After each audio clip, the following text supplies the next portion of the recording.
The time is 1 minute after 6. And roll call, please. Mr. Berg. Here. Mr. Curtis. Here. Mr. Stone. Here. Mr. Baggerly. Here. Mr. Kaiser. Here. Mr. Ulrich. Here. And Mr. Green is absent. Everybody got your mic on? Okay. Are there any additions or amendments to the agenda? No. Thank you. I have no public cards. I don't see any except for Ray. Ray, do you want to address the board? Get yourself on television? Okay. All right. The Pledge of Allegiance is coming up next. Would you all please rise and join me? Ready, begin.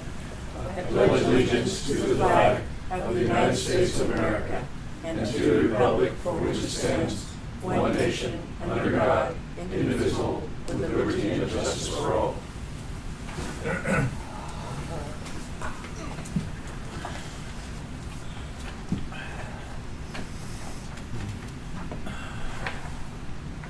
Okay. Consent items 6 through 8. Does any board member wish to pull one out and discuss it? Move to approve.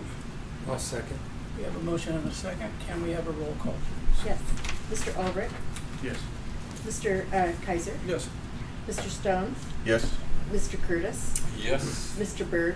Yes. Mr. Baggerly. Yes, thank you.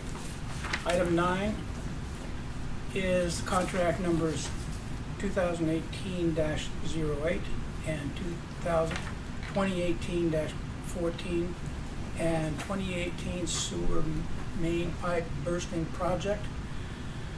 Budget adjustment number 2019-09. Jeff. So this is a new type of repair method that we're undertaking primarily because of the line locations. It's really part of our lining program to seal off main lines. However, if we put in a liner inside these lines, which are all 6-inch, it reduces the inside diameter of the line to the point where we potentially have problems getting our camera and cleaning equipment through. So this is a pipe bursting project to go in with a new line inside the 6-inch where you burst it out and pull in an 8-inch liner. Most of Miners Oaks was put in with 6-inch pipe, and so if we went through and had to line it all, we'd have, right, Jack, you put it in. Yeah, it's his fault. So this is a way to continue our lining program, but really to deal with not having any more 6-inch where we're going to have camera problems. Yeah. Great. And where's it located? Most of this is in the Miners Oaks and down near the ranch house and the Sun Meadows area. We're starting in that. What's the Right. I don't know why I got blamed for it. I was just You're there. just handy. They were too cheap to buy the bigger pipe. Make a motion for A3. I will second, but I have a question also. On the contractor, Yeah. they are from Indio. Have they worked in an area like the Ojai? They've done, this is what they do. They do pipe bursting. We actually also did a soils report and did some test pits. And so they actually know exactly what kind of soil they're going to hit and where it's located. They were actually out here today and helped us locate where they would actually put the entrance and exit pits for the material. Real easy to work with for our construction team on our side. On the positive side, Jack, they're going to be used to the heat. They're from India. It isn't the heat. It's the when you're putting one of the jacks through sand, it works out really good. I mean, you don't have a whole lot of problem. Right. However, over on Besot Road, you're not going to have a problem if it's not too deep, and most of that is off the side where it isn't in the roadway, where if it comes up, it won't be tearing up the blacktop too, Great. as I remember anyway. Let it be known, you did a great job back then. Yeah. Pardon me? Let it be known, you did a great job back then. Hey, I was not the engineer on that job. gotta take credit when you get it. Yeah, really. Pleasure of the board. We had a motion for what? We have a A motion through for A through E, but I don't have a second. I seconded. Oh, I didn't Thank hear you. that. All right, we'll have a one motion roll call vote. Okay, Mr. Berg, Yes. Mr. Curtis, Reluctantly, you're gonna replace something I put in, but yes. Mr. Stone, Yes. Mr. Kaiser. Yes, but with, can you gather a little memento for him, because I think Okay, he needs something he framed needs for him. some. Mr. Ulrich Yes. and Mr. Baggerly. Yes, thank you. Item 10, consider and authorize district response to the 2017-18 Ventura County Grand Jury Final Report on Independent Special Districts. Oh, well, we missed that word. Approve and adopt proposed resolution number 2018-12. Jeff. So the grand jury apparently did a review of almost, I think there were 49, I think, things that they looked at around the county, different districts, different agencies. And they never contacted us, they never contacted staff or legal counsel, so apparently they did a sort of a website review. And they came up with a number of recommendations specific for each agency, and they sent us a letter and said you should take care of these things. There were eight sub-items that they asked us to address. 1, 2, 3, 4, 5. 5 were already on our website, just needed to be highlighted a little bit. The remainder, 2 of the remainder were revise our website, and one was they wanted a reserve policy posted on a website. Now we have an extensive reserve structure that goes back many years here at the board in terms of reserve funds.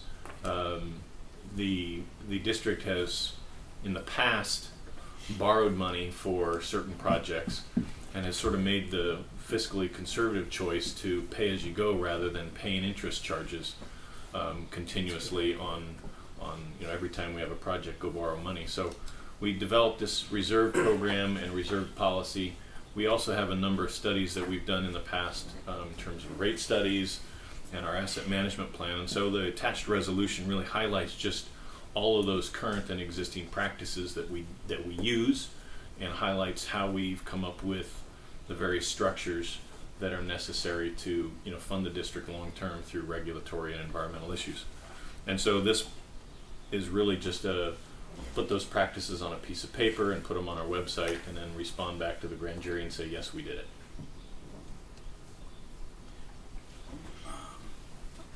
Maybe it was in the body of the board letter, but I think I saw a list of our restricted reserves.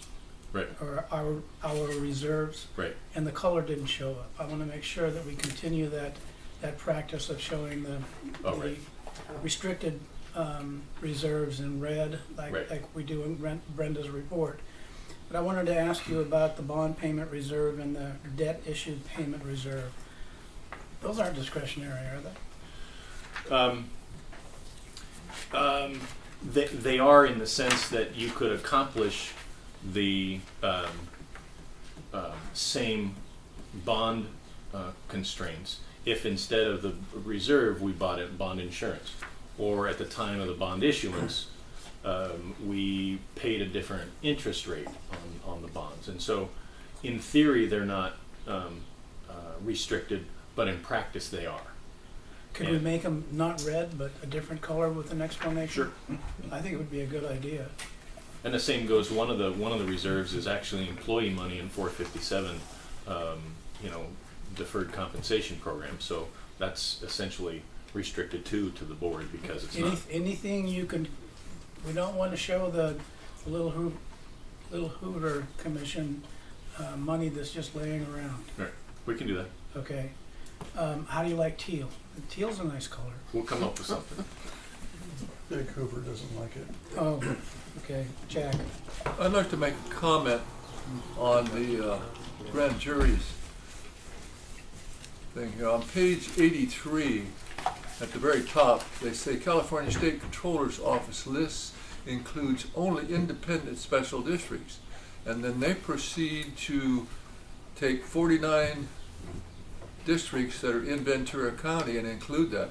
Those are not all independent districts. There are only 30 independent districts in Ventura County. They lumped them together. And what they've done here, they take the amount of money that goes through those districts and used it over on something that says, oh, these agencies have all this money that is unaccountable for. And that's a mistake. Shouldn't be in that report, and they should correct that.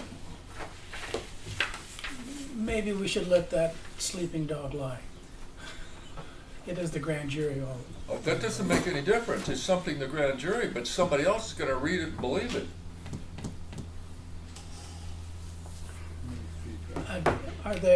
Are they looking mostly at enterprise districts that have the opportunity to raise cash? No, I mean, several of them are like cemetery districts or port districts or other things that don't have a user fee structure to it, and so there were several things in the grand jury sort of research and investigation that were interesting. I mean, they said, we haven't had district elections since 2016. Well, that's true. No kidding. Because we have elections every 2 years. And so that's why when we looked at the grand jury's report, it was factual but missing a lot of context. And so what we chose to do was respond to the facts and make sure that the facts for us were correct and we had completed them from an overall transparency perspective. That was nicely said. Yeah, that was nicely put, but by the same token, it shouldn't be. I mean, if the grand jury of all people should be coming out with the absolute right facts is what they should be, because that's going to be looked at by other people, and it's going to make more problems for special districts. How do you say, oh, but the grand jury was wrong? Well, what makes you think it's wrong? They're the grand jury. I don't know. They have the right to do wrong. I'm sorry, but there is a difference. It's when I talk to LAFCO, I says, well, no, a lot of the dependent districts are all governed by the county. Oh no, he said, those aren't governed by the county. All special districts are governed by the county. And he says, well, the Board of Supervisors sits as their board on those things, on those different, some of those like that. And I says, they're not governed by the county. Oh no, they sit there just as the Board of Supervisors. Well, if they sit as the Board of Supervisors, isn't that the county of Ventura? Oh, God. Sorry about that. I'll pass. Okay, thank you. So we're just going to turn this over to Robert and have him. Right. So Senator. this would be to have the board approve the resolution and direct Robert and I to respond to them with a letter. There is a one-page checklist form. I think we'll probably write a letter that goes back with it, but it'll be a short 1 or 2 page letter with their checklist saying, yes, we have complied. Okay. Need a motion for that letter? Yeah, so we need a motion for So A and moved. B. Second. Okay. Can we have a roll call, please? Was that A through C? Yes. C2, right? Yeah, oh, I didn't see Right? Check. Yes, he said yes. Yes, he did. Oh, yes. Shook his head in the affirmative. Yes. Okay. I gave my signal. Ready? Go ahead. Mr. Ulrich, Yes. Mr. Kaiser, Yes. Mr. Stone, Yes. Mr. Curtis, Yes. Mr. Berg, Yes. Mr. Baggerly. Yes. When the reserves go up on the website, we want to make sure we have a little documentation that goes with it so that people can understand why that money is there. We'll include the resolution. Okay. All right. We have the information items coming up next, items 11 through 18. Any board member would like to pull one of those and discuss? Now's your chance. Russ, we don't really have a place for sort of just information items that don't require an action, but I wanted to at least talk a little bit about 11 and 12. Okay.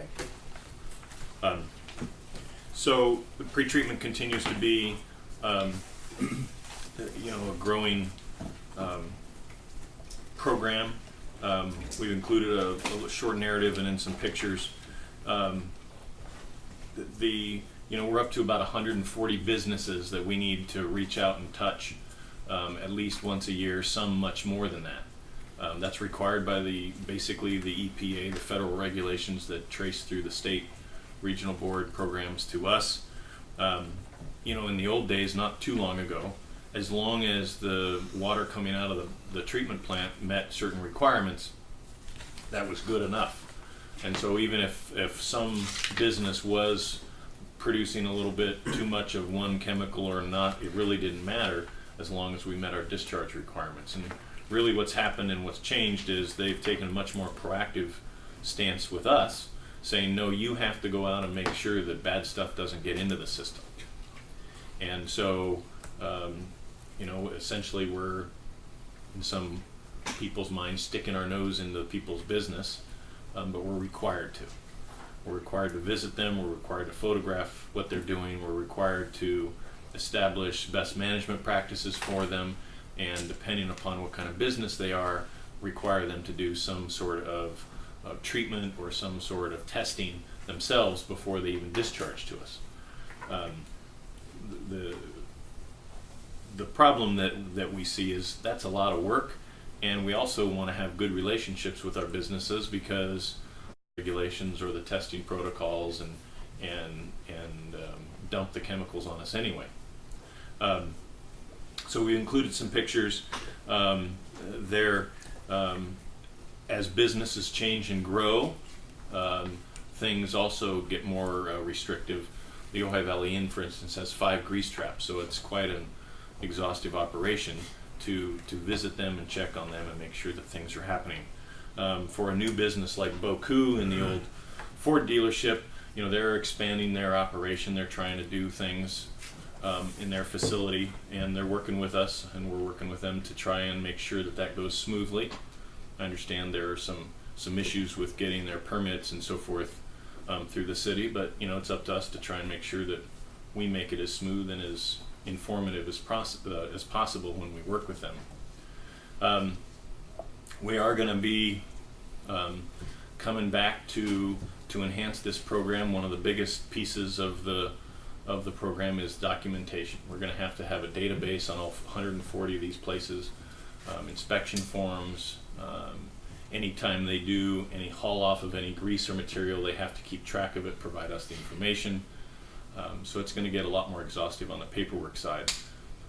The danger is on some of these businesses, these regulations are going to be a problem.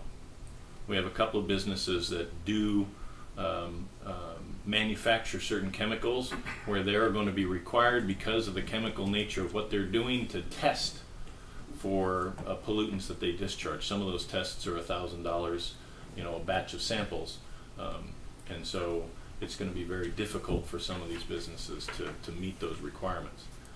We're trying to figure out ways to make that as non-intrusive as possible, but it's going to happen. And one of the two things is we have a couple of soap manufacturers where they discharge things that are chemicals of concern, specifically in the area of sunscreens that they manufacture. We also have a couple of wine and spirits places where they have the potential to discharge chemicals and water that is in excess of 24% alcohol, which then meets the RCRA standards for hazardous waste because it's potentially explosive. So the old days of flush it down the drain and the treatment plant will take care of it are really disappearing. So that's kind of a highlight of what we're doing, and what Lori and Liz and Travis are doing as they visit these businesses, and Bradshaw too, making sure that everybody's complying with the permits. but it's becoming quite much more sophisticated than just a little bit of housekeeping kind of standards. Do we need to get a little badge for our employees that have to go out and deal with those people that says, "I'm just the messenger"? No, they smile, Okay. and Are you trying speaking to make sure. bulletproof vest?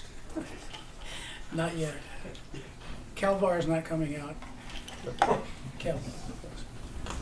But it's if we start to hear the business community complaining that we're getting onerous with them, we're not getting onerous with them. We're complying with the EPA and the state. Dentists already have to make sure they don't expose their employees to mercury through the fillings, which is great that there's another program out there to help with that. But that's one of the things we have to look for is mercury in the water system. Jeff, with those businesses that are potentially draining their systems that have alcohol-based materials and such, would you suspect any of them to get up to a flammable level inside of our system? And if so, what are the district's guarantees that that's not going to happen, even infrequently, to where something could happen where it blows up? It's happened in other parts of the country, Exactly. and anything over 24% alcohol falls under the federal hazardous waste laws, the RCRA laws, and so it's not just a local sewer kind of component. It's a big deal. The other thing that comes from the wineries and the breweries is because when they go through making the alcohol, there's usually a very high BOD from the grains and the hops and the stills process, and so we have sort of a dual problem with them, not getting dumped on all of the BOD, the yeast and some of the chemicals that come from the manufacture of the alcohol, and then making sure that there's no waste alcohol getting discharged to us. And so those agencies or those companies will have to have a holding tank, and they will have to test the material in the holding tank and make sure that the pH and the alcohol and the BOD is all within limits before they discharge to us. And so what we try and do is work with them on what can we permit that would allow them to operate, and make it as easy on them as possible, because if it's very onerous, we're afraid they're just going to pull the plug and dump it anyway. But we're working to try and identify where we can put in sampling stations to be able to see if someone is dumping on us and dumping something of some kind of strength. So, it's a big deal. This is a twofold problem. We want to enforce the law that is enforced on us, but we also want to work with the businesses so we don't make it so onerous that they just figure out a way to bypass around us and dump anyway. And so it's very tricky to make sure that you cover both ends of that potential. There is always the risk of any of the businesses just dumping on us when they want. The fortunate thing is we do a lot of sampling and we can find it, but once it's in our system, you can't really go figure out who dumped it. All you can do is figure out how to deal with it. Do we have any sensors out there that can detect any type of flammable gases? We're working on a couple of key locations. Okay, good. Because even though we would hope that self-policing would take care of that, it's going to probably necessitate some spot checks every now and then. No, unannounced. Well, and things are getting tight in the recycling market. For instance, Dairy Farmers of America makes the little coffee drinks in the glass jars that you see in the supermarkets, and they generate a lot of whey and a lot of fats and stuff from that process. They were taking that stuff to Thousand Oaks because Thousand Oaks had a digestion system where they were turning the gas into power, and so Thousand Oaks was looking for fuel for their digestion system. Well, Thousand Oaks has stopped taking that through a couple of situations, and I understand Dairy Farmers is now trucking 3 trucks a week, I think, all the way to El Centro to find another place. And so, you know, the incentive is when you're having to truck stuff all the way to El Centro, you know, and I'm not making any accusations, but, you know, the incentive to try and find a cheaper way to get rid of stuff is out there. And so it's something we have to really, really watch and we have to comply with. The photographic record that you gave us in the agenda is pretty dramatic.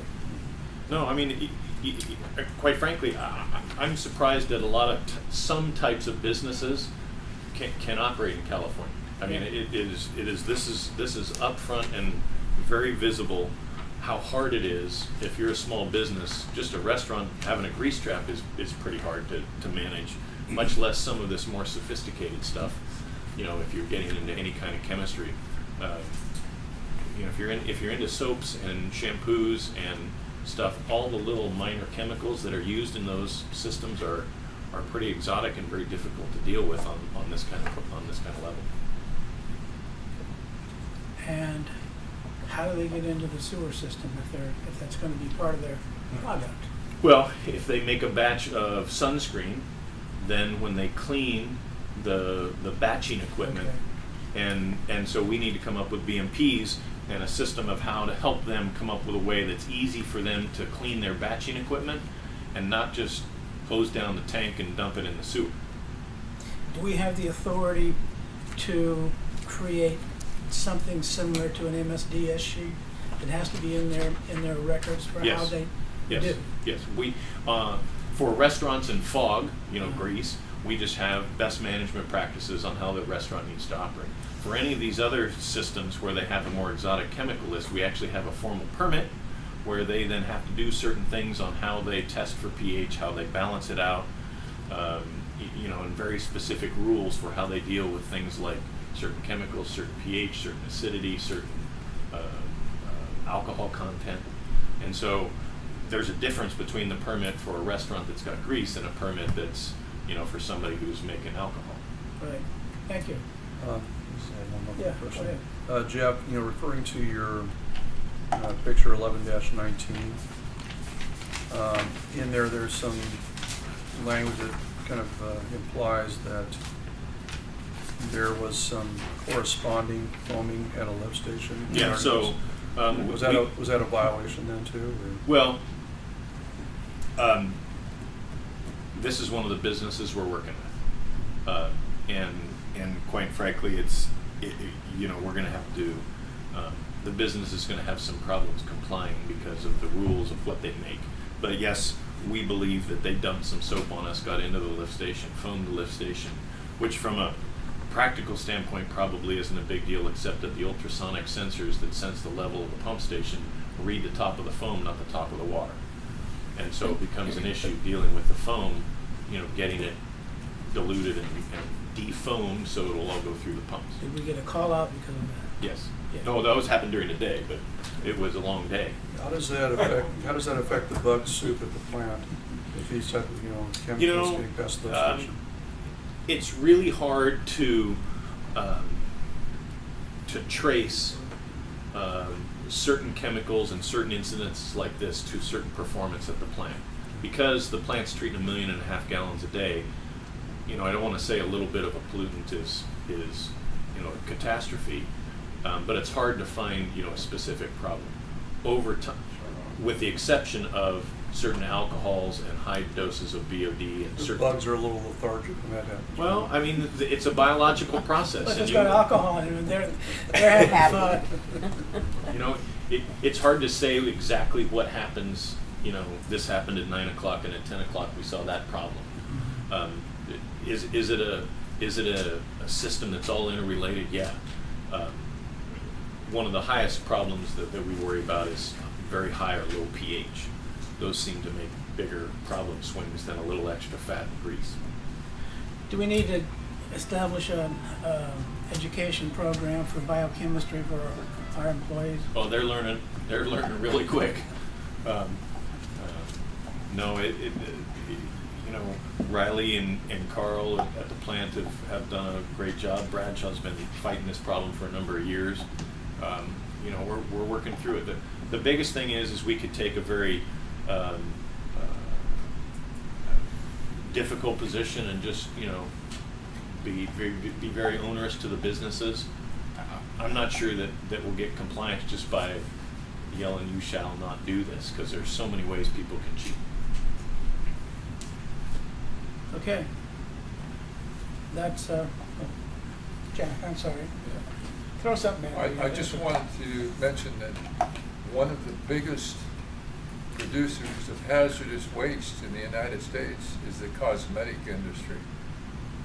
Well, if you look down the constituents of emerging concern, CECs, that the state regional board tracks, they haven't had us do a sampling in a while. It's been 3 or 4 years where they come out and say, here's a new list of chemicals. We just want you to test for it and see if you find it.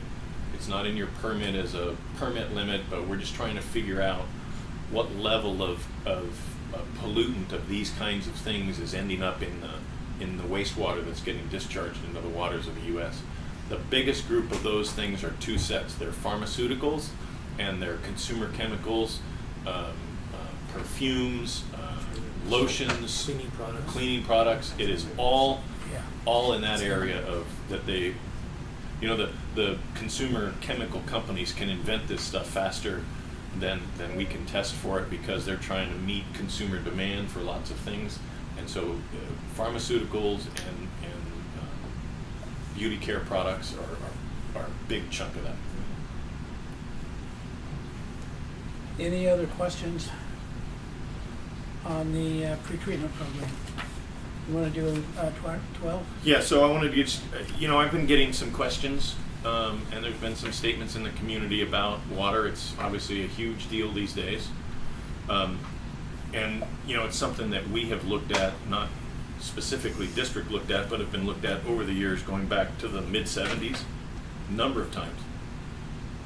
There's a big historical record about reuse of the treatment plant water for the Farmont Golf Course. And that was one of the earliest major efforts to reuse the water. But it's very difficult to reuse our water, not from a engineering perspective. I mean, us engineers, we know how to do that. There's filters, there's pumps, there's pipes, there's tanks. That can be done. It's not cheap, but it can be done. The biggest set of hurdles is really a whole host of environmental and political regulations that govern how you make reclaimed water, what you do with it, how you deal with it. A couple of the biggest things is the city of Ventura has the lease for the treatment plant until 2062, and they have the first right of refusal to that water. They've studied trying to use that water a number of times, and they could never get off the ground on how to overcome those rules. So at a core, there's environmental rules, there's political issues, there's lease issues. It would be very, very difficult to overcome those issues. Not impossible, but it's very, very expensive. And so simple statements that we're a water district and we should reuse the water are a little bit misguided and not very factual. We're not a water district. A water district is a very, very specific definition in state water code about being a water producer and delivery of water. So I just wanted to put this together. I'll answer any questions, but it's kind of a history and the step-by-steps that wouldn't be needed to do it, and just keep it at that. Yeah. Well, it's a never-ending story. But those are the only 2 items I wanted to sort of highlight and just make sure that you had the information, and it's things we track and make sure we stay current on. Like I told you before the meeting, I'd like to see this in a pamphlet form that we could deliver to people whenever we want to. It's almost complete. I can think of a few more things we could put in there, and I'd be glad to work on it with you if you decide to do that. Okay, well, we'll see how the questions go and go from there. All right, thanks. Any other questions? Okay, we'll move on to, well, let's see. Did we finish with items 13 through 18? We had no questions about those. Hearing none, board member comments. Any yeah, Bill? Thank you. On, well, at least the letter's dated April. Is this on? Is your light on? It looks like it. Okay. On April, the letter's dated April 30th, and I received a copy, and as I understand, every other board member received a copy, and it's a, for the record, it's a complaint by a ratepayer and a constituent regarding board member Green's unpermitted sewer connections at unpermitted dwelling structures. And I don't recall this matter coming before the board at all. So I'd like to ask, since the term gets used a lot, fairness. Since this letter, which perhaps I should read for the record, it's from Chet Hilgers, who's a ratepayer for at least 2 connections that I'm aware of. And it's addressed to Mr. Palmer. It has come to my Jeff, it has come to my attention that my Ojai Valley Sanitary District representative for Division 6, Stan Green, appears to have 2 unpermitted dwelling units on his property at 806 and 806A North Montgomery Street in Ojai, in addition to his primary residence. While I do not know if Mr. Green has OVSD permits for his primary residence and a second dwelling unit at that address, it would appear certain that Mr. Green does not have a permit for the 3rd dwelling unit that he has built on that property. Should these circumstances be true, it would seem to be a conflict of interest for Mr. Green, as Division 6 Ojai Valley Sanitary District representative, to have voted on any OVSD resolutions or matters related to second dwelling units in any manner while he has been maintaining multiple unpermitted dwelling units in violation of OVSD regulations. Please consider this to be my formal complaint, an earnest request for OVSD action to bring Mr. Green into compliance with the regulations that he is sworn as an elected official to uphold. Please confirm your receipt. So, I guess, no, I don't guess. I know my question is, in the interest of fairness, is since I had a similar experience, Mr. Palmer was a notice of violation or sent out to Mr. Green? No. Okay. Let me explain. We have been under a moratorium for second unit enforcement of any shape or kind since about Thanksgiving of last year. We've not sent out any notice of violations, haven't done any inspections, haven't done any enforcement actions because of the moratorium that we are under. I did receive the letter from Chet. I will also say that we have not called back complainants for anybody of any shape that calls and complains about someone else. We do follow through on each of them thoroughly. We have received the letter. We have Stan Green's property on our list, and when the moratorium is lifted for the second unit compliance, we will be visiting him. We also have about 40 other properties on the list, and we will follow up with them accordingly. Okay. Now, and having raised the reference the moratorium, and I understand how that could affect enforcement. I don't know, are you saying that a notice of violation is part of the enforcement process? Yes, we have not sent out notices Okay. of violation to any of the 40 people on our list. Okay, so as I'm looking at a letter from District Legal Counsel Kwong that describes the district's legal authority. The district is a sanitary district formed pursuant to the provisions of the Sanitary District Act of 1923, California Health and Safety Code, Section 6400. The chief concern of the district is to provide for the health, safety, and welfare of the community through the provision and maintenance of a sewer system and wastewater treatment facility. Consequently, the district must construct and maintain the vital sewer facilities necessary to ensure the health and safety of the residents of Ojai. In order to fund the provision of these vital health and safety services, the district is authorized to assess fees and capacity charges on all those who benefit from and place a burden upon the public sewer system. So, Bill, just hang on a second. Just make sure that we're not taking Robert's letter out of context. Would you read the subject line? excuse me, this relates to a failure to pay fees and charges owed to the district. And it's addressed to whom? It's addressed to Mr. Hilders. Okay. It's dated July 5, 2016. So it appears to be exactly on the point, except I guess the moratorium would have control over that. At this point, it seems, once again, in the interest of fairness, manifestly unfair, and I don't believe that this somehow removes the issue that Mr. Hilders relates to relative to conflict of interest. Through the chair. Those are all allegations so far. I got it. Yeah, I through- understand that. yeah, Yeah, but if you're not looking into it, or if you're looking into it but you're not coming out with any product, or No, but you're we- not we even just- addressing the letter in public, Then you then I just- don't know. You just heard that we're not doing it for anybody right now. We have over 40.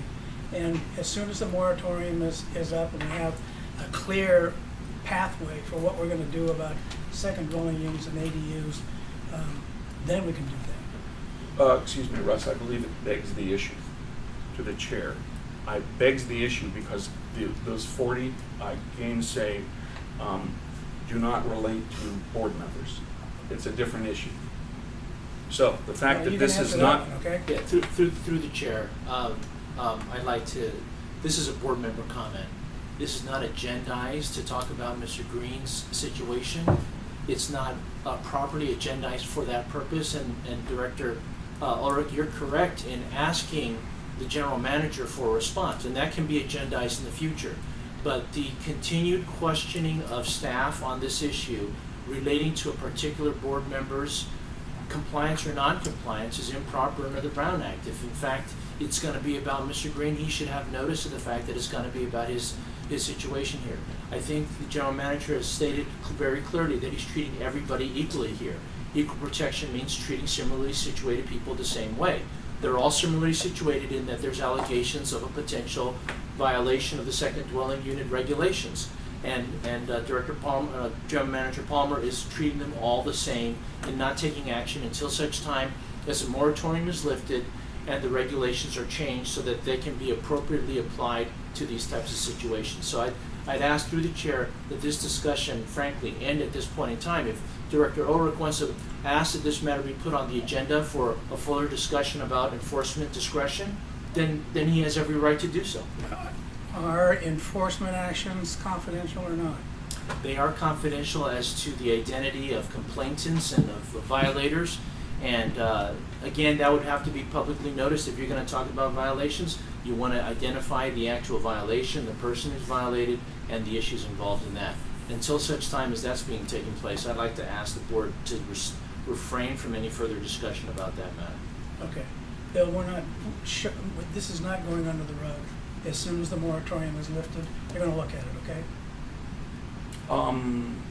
Thanks. I'd like, however, having said that, I would like to have it agendized, and I'd rather not wait till October. So,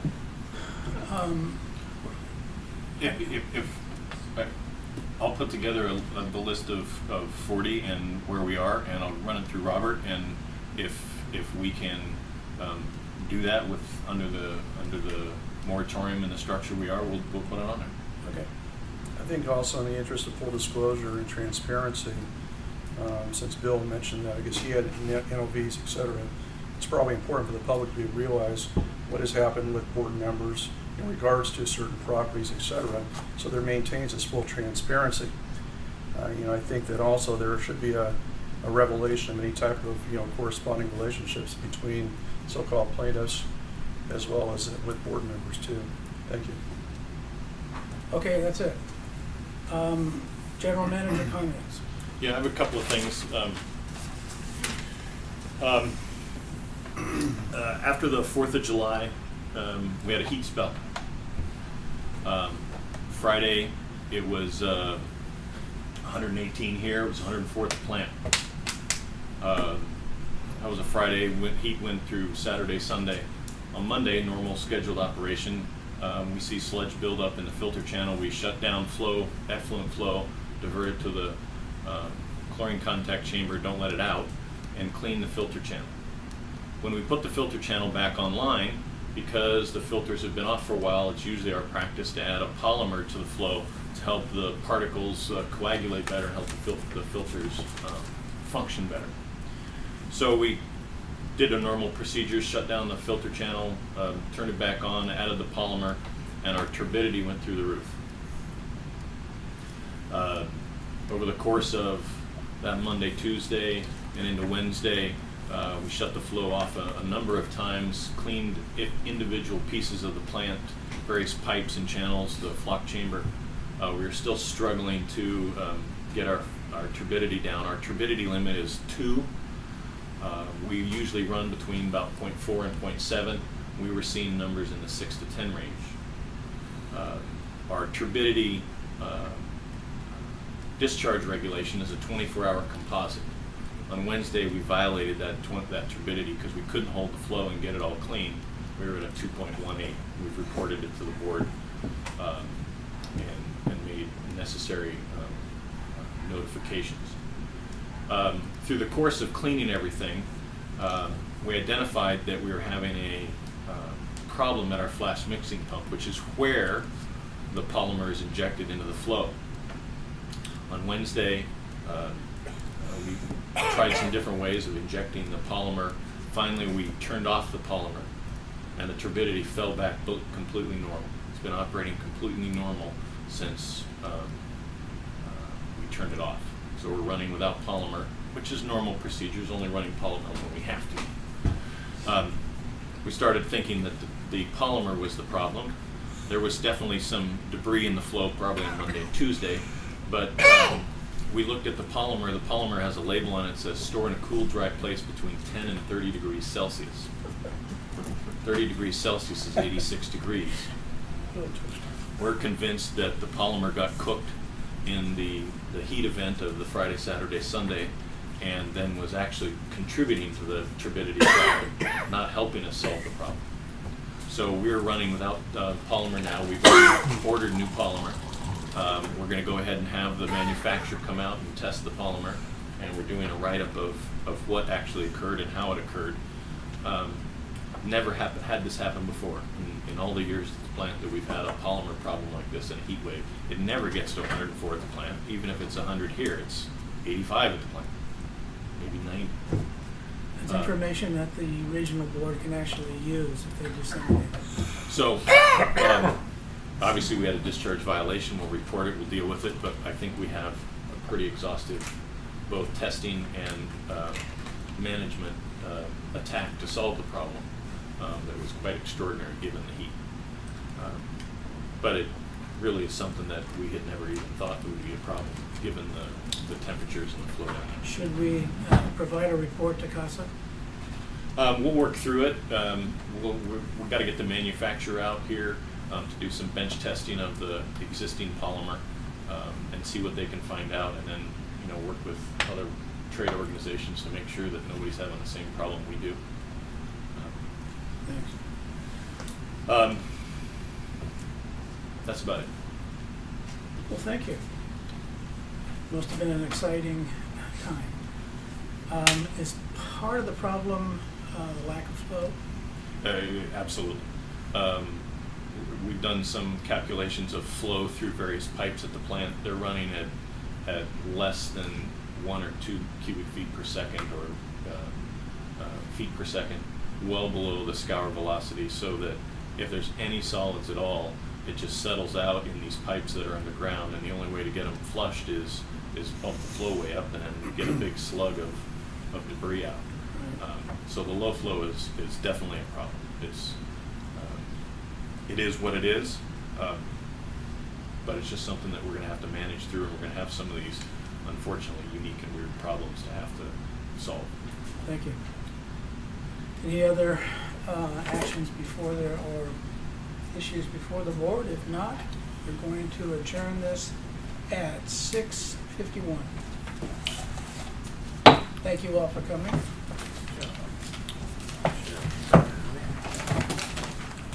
Thank you.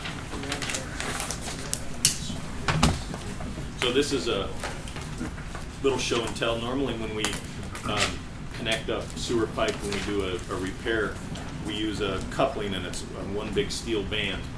This is an 8-for-8-inch pipe, but each side is adjustable by each side. So this allows us to connect up clay to plastic. You know, if we get into a situation in the middle of the night and need to make a repair and we don't have all the little gaskets and things we need, we're able to use this very flexible coupler to, you know, connect. I think it goes clay, plastic, cast iron, asbestos, all kinds of different kinds of pipe. Looks like about 10-inch, This is 8-inch. 8-inch. Okay. That's 8-inch. Well, it's an 8-inch diameter, inside diameter pipe. So when you take into account the wall thickness of a clay pipe or something, you get quite a big thick pipe.